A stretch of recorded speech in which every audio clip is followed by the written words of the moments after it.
Hi friends, ఎలా ఉన్నారు? నేను మీ నిఫ్టీ మాస్టర్ మూర్తి నాయుడు.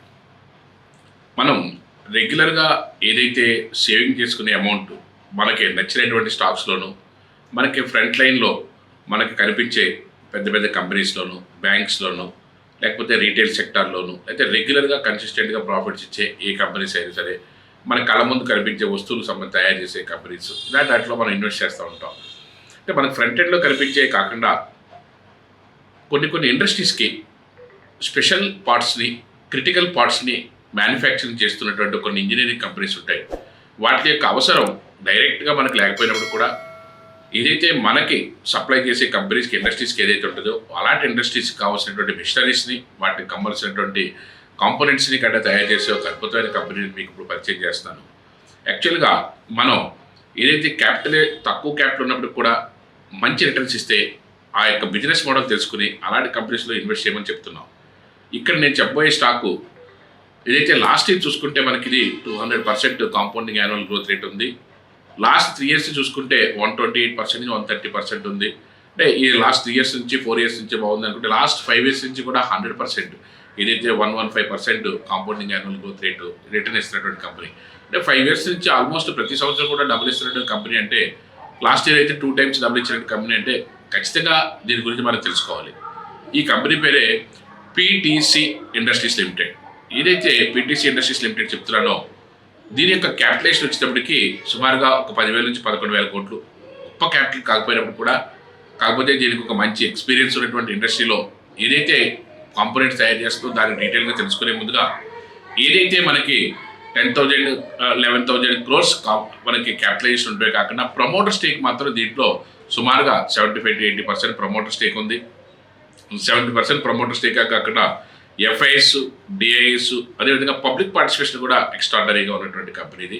నేను ఇక్కడ మీకు డీటెయిల్గా షేర్ హోల్డింగ్ ప్యాటర్న్ ఏ విధంగా ఉందని అంతా కూడా చూపిస్తున్నాను. ఎట్ ద సేమ్ టైం మార్కెట్లో రెవెన్యూ కూడా లాస్ట్ 5 years నుంచి కూడా సుమారుగా ఒక 90 crores దగ్గర నుంచి సుమారుగా 220 crores వరకు కూడా లాస్ట్ 5 yearsలో కూడా రెవెన్యూ సోర్స్ని కూడా బాగా ఇంప్రూవ్ చేసుకున్నటువంటి కంపెనీగా మనం చెప్పుకోవచ్చు.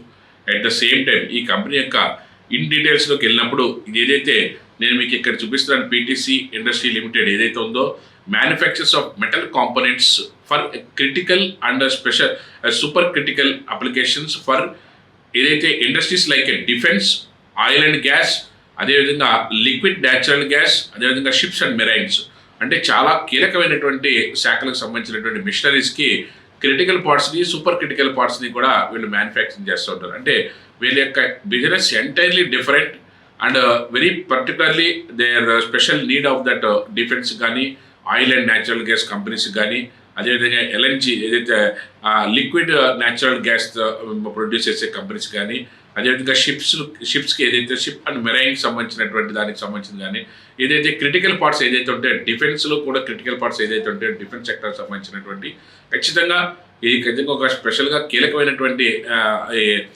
ప్రొడక్ట్స్ అన్నీ కూడా మ్యానుఫ్యాక్చరింగ్ చేస్తున్నటువంటి కంపెనీకి. ప్రొడక్ట్స్ ఎలా ఉందనేది చూసుకుంటే ఇదైతే casting machinised components and fabricated parts of the critical and super critical applications across the world ఏదైతే అన్ని దేశాలకి కూడా సప్లై చేస్తుంది. It offers a wide range of material which includes the titanium alloy, the alloy steel, stainless steel, duplex and super duplex stainless steel and creep resistant steel, heat resistant steel, అదేవిధంగా nickel based Alai and ఏదైతే దానికి సంబంధించినటువంటి cobalt based Alai, ఇవన్నిటికి సంబంధించినటువంటి manufacturing unit కూడా ఏ విధంగా ఉంది దానికి సంబంధించిన డిస్క్రిప్షన్ అంతా కూడా నేను డీటెయిల్గా చూపిస్తున్నాను. అట్ ద సేమ్ టైం ఏదైతే జియోగ్రాఫికల్ స్ప్లిట్ ఏ విధంగా ఉంది, యూరోపియన్ కంట్రీస్గా యూరోపియన్ యూనియన్కే 48% దీని యొక్క సప్లై అంతా అక్కడి నుంచి రెవెన్యూ ఉంది. ఇండియాలో ఒక 19%, యుఎస్ఏలో ఒక 17%, చైనా ఒక 11%, బ్రెజిల్ ఒక 2%, యూకే ఒక 2%, అదర్స్ ఒక 1%. దీనికి సంబంధించిన జియోగ్రాఫికల్ స్ప్లిట్ ఏ విధంగా ఉందంతా కూడా చూపిస్తున్నాను. మ్యానుఫ్యాక్చరింగ్ ఫెసిలిటీస్ అన్నీ కూడా ఇక్కడైతే ఉత్తరప్రదేశ్, గుజరాత్లోను కంప్రైజింగ్ 2 ఫౌండరీస్ ఏదైతే ఉన్నాయో, 2 సిఎన్సి మిషనరీ షాప్స్ సంబంధించినటువంటి డిఎస్ఐఆర్ అప్రూవల్స్లో రీసెర్చ్ డిపార్ట్మెంట్స్ ఏవే ఉన్నాయో దానికి సంబంధించిన డీటెయిల్స్ అన్ని కూడా నేను మీకు ఇక్కడ మ్యానుఫ్యాక్చరింగ్ ఫెసిలిటీస్ దానికి సంబంధించి చూపిస్తున్నాను.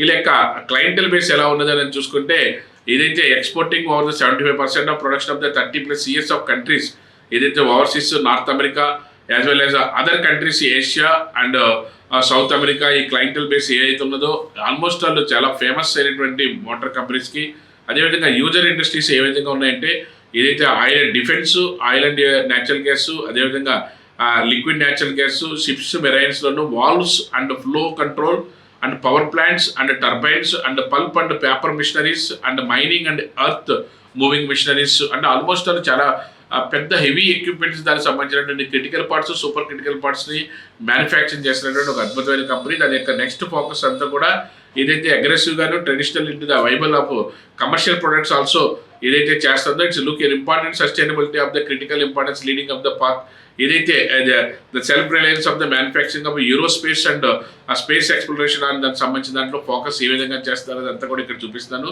ఇక్కడ మీకు ఏదైతే పిక్చరైజేషన్ అడ్వాన్స్డ్ మ్యానుఫ్యాక్చరింగ్ దానికి సంబంధించిన picturisation, designing and stimulation of the picturisation, దాని కాస్టింగ్, అదే 3D మోడలింగ్, అదే క్యామ్, అదే టూల్ డిజైనింగ్ మ్యానుఫ్యాక్చరింగ్, అదేవిధంగా R&D డిపార్ట్మెంట్ ఏ విధంగా ఉంది, పేటెంట్స్ అండ్ లైసెన్స్డ్ టెక్నాలజీ ఏ విధంగా ఉంది వీళ్ళ దగ్గర అన్నదంతా కూడా ఇక్కడ ఇన్ డీటెయిల్గా చూపిస్తాను. ఇలాంటి ఒక స్పెషలైజ్డ్ కంపెనీ ఏదైతే ఉందో అంటే ఏదైతే డిఫెన్స్కి అదే స్పెషలైజ్డ్ పార్ట్స్ని తయారు చేస్తూ డిఫరెంట్ కంపెనీస్కి, ఆయిల్ అండ్ న్యాచురల్ గ్యాస్ కంపెనీస్కి, మెరైన్కి, షిప్స్కి దానికి సంబంధించిన పార్ట్స్లో ఎలా ఏదైతే ఉన్నదో స్టీల్ ఎలైన్స్ మ్యానుఫ్యాక్చరింగ్ చేయడంలో కూడా వీళ్ళు ఏదైతే క్యాపిటలైజేషన్ కూడా తక్కువ 11,000 crores ఉన్నప్పుడు కూడా 67% నుంచి 70% వరకు కూడా ప్రమోటర్స్ ఉంటమే కాకుండా యాక్చువల్గా ఇక్కడ మనకి ప్రాఫిట్ విషయం కాంపౌండింగ్ యాన్యువల్ గ్రోత్ రేట్ చూసుకున్నట్టయితే లాస్ట్ 200% వచ్చింది.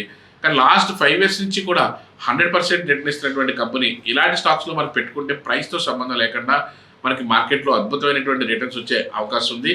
అదేవిధంగా ఈ స్టాక్ని మనం ఎందుకు హోల్డ్ చేయాలి అన్న దాని గురించి కూడా నేను ఇక్కడ మీకు డీటెయిల్గా చూపిస్తున్నాను. హోల్డింగ్ కెపాసిటీ ఉన్నటువంటి ఏదైతే మనకి ఏదైతే మేనేజ్మెంట్ ఏదైతే ఉందో అదే ప్లస్ దీనికి సంబంధించిన ఫండమెంటల్స్, టెక్నికల్స్ కూడా ఎక్స్ట్రాడినరీగా ఉన్నాయి. అదేవిధంగా మార్కెట్లో నెక్స్ట్ లెవెల్లో మార్కెట్లో ప్రాఫిట్ తీసుకోవడానికి మంచి స్కోప్ ఉన్నటువంటి స్టాకు.